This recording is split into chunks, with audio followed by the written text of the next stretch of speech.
What do cybercriminals do with your data? Cybercrime knows no bounds, and with more and more people engaging in online activities, it is only natural that cybercriminals would start capitalizing on these activities. In this video, we will discuss what happens to your data once it leaves your hands, whether that be through hacks or through selling it on the black market. We will also give you a few tips on how to protect yourself from these threats. So dive in and learn about all things cybercriminal. Why are hackers after your data? Data is the most valuable currency in the world. From cornering the advertising market, Google and Facebook, to basic phishing attacks looking for a lax employee, data would be worth its weight in gold if it weighed anything. While there are many policies around consumer data rights, we're focusing on the malicious angle, unauthorized data access. We all know the cybersecurity basics: don't use the same password, don't download attachments from unrecognized email addresses, require cybersecurity training at your company, etc., etc. Yet 18% of SMB decision makers surveyed in 2019 listed cybersecurity as their lowest priority. A whopping 66% of the same group doubted their businesses would suffer a cyber attack. That study came out in July of 2019. By the end of the year, the same report indicated that 67% of all small businesses had reported cyber attacks. It makes you wonder how many more companies didn't report attacks or didn't know they were hacked at all. Now, combine the above knowledge with the fact that it took 206 days on average to identify a data breach in 2019. The full hack lifecycle, from initial breach to containment, averaged 314 days. In calendar terms, if hackers successfully targeted you on January 1st, you wouldn't know until the end of July, and containment would take until November. Only after all that would you begin the financial and reputation cleanup. Most of the time, hackers are in it for the money. In 2019, 71% of breaches were financially motivated.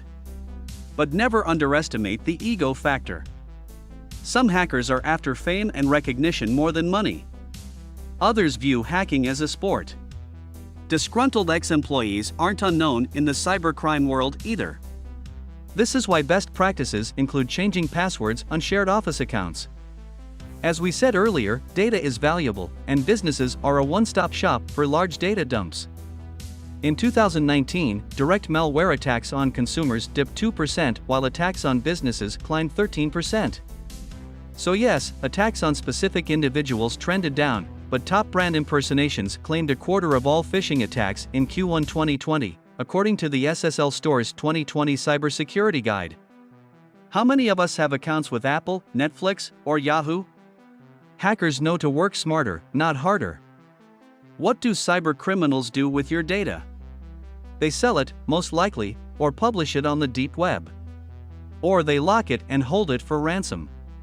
The type of damage hackers or their buyers inflict with stolen data depends on the type of information stolen. Eventually, it'll end up on an underground market.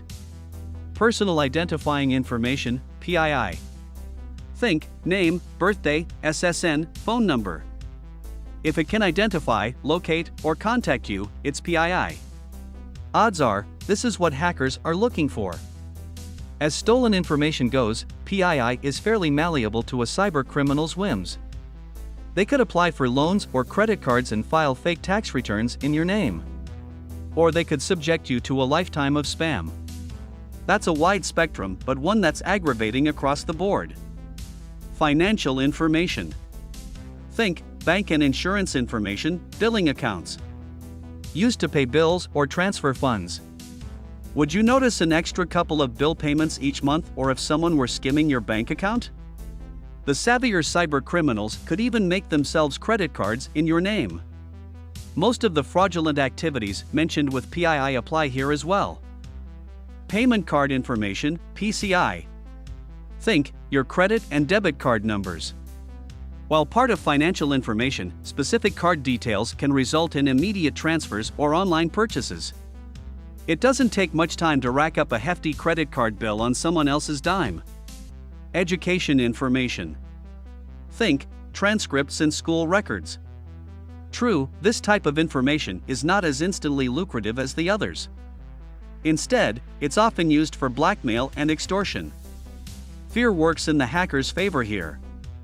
Alternatively, they'll pose as part of the school to phish you. Healthcare information. Think insurance and hospital records. How much of your PII is listed in hospital records? With insurance information, cybercriminals can mess with your insurance by filing false claims and buying prescription meds in your name. Common cyber attacks. Zero-day. Taking advantage of software vulnerabilities before they're patched. Zero-day vulnerability is the actual hole in the software. The creators don't know about it, and antivirus software doesn't know to look for it. Zero-day exploit is the code attackers use to get in through the security hole. Famous zero-day attacks: Stuxnet, the 2014 Sony fiasco, Adobe Flash for its entire existence, and of course, the DNC.